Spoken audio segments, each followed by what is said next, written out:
Pathanamthitta Kadampanad village officer ആത്മഹത്യ ചെയ്ത സംഭവത്തിൽ ആരോപണവുമായി കുടുംബം. മരിച്ച വില്ലേജ് ഓഫീസർ മനോജിന്റെ ആത്മഹത്യക്കുള്ള കാരണം കണ്ടെത്തണമെന്ന് സഹോദരൻ മധു ആവശ്യപ്പെട്ടു. പ്രദേശത്ത് മണ്ണെടുപ്പുമായി ബന്ധപ്പെട്ട ഭരണകക്ഷിയിലെ നേതാക്കളിൽ നിന്നും സമ്മർദ്ദമുണ്ടായിരുന്നുവെന്ന് സഹോദരി ഭർത്താവ് ശിവൻകുട്ടി ആരോപിക്കുന്നു. ഇന്നലെയാണ് കടമ്പനാട് വില്ലേജ് ഓഫീസർ മനോജിനെ വീട്ടിനുള്ളിൽ തൂങ്ങി മരിച്ച നിലയിൽ കണ്ടെത്തിയത്.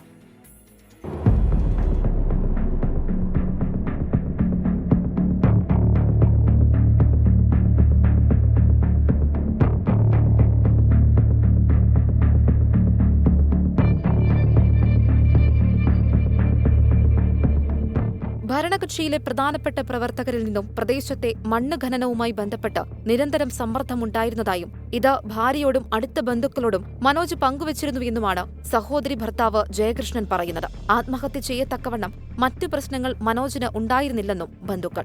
സമ്മർദ്ദം മൂലം സ്ഥലം മാറ്റത്തിന് മനോജ് ശ്രമിച്ചിരുന്നതായും ബന്ധുക്കൾ പറയുന്നു.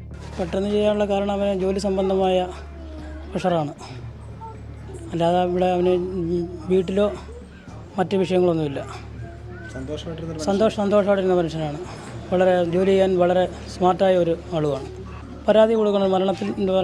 മരണത്തിലേക്ക് നയിച്ച കാര്യത്തിലേക്ക് പരാതി കൊടുക്കുന്നു.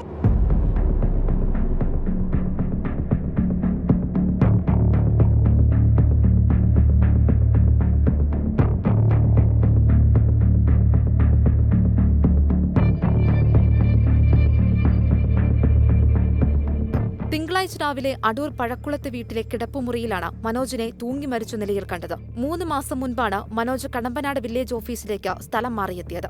24 പത്തനംതിട്ട.